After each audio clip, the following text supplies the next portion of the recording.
শীতের সবজির যোগান বেড়েছে বাজারে। গত সপ্তাহের তুলনায় বেশ কিছু সবজির দামও কমেছে।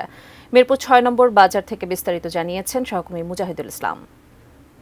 সকাল থেকে আমরা বিভিন্ন কাঁচা বাজার ঘুরে দেখার চেষ্টা করছিলাম যে আসলে সবজির দামের কি অবস্থা এবং ক্রেতা বিক্রেতা যারা আছেন তারা কি বলেন। আর সেদিকে আমরা দেখতে পাচ্ছি যে শীতকালীন সবজিতে কিন্তু বাজার ছেয়ে গেছে এবং তুলনামূলক দাম কমার কথা থাকলেও কিন্তু এখনো পর্যন্ত বিক্রেতারা সুফল পাচ্ছেন না।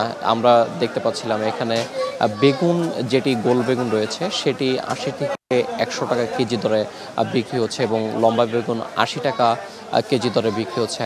আমরা দেখছিলাম যে সাদা যে বেগুনগুলো রয়েছে সেটি কিন্তু ৮০ টাকা কেজি দরে বিক্রি হচ্ছে। যদিও শীতকালীন সবজি হিসাবে মূলার দাম কিছুটা কমেছে এবং সেটি ৪০ টাকা কেজি দরে বিক্রি হচ্ছে এবং এখানে পেঁপে বিক্রি হচ্ছে প্রায় ৫০ টাকা।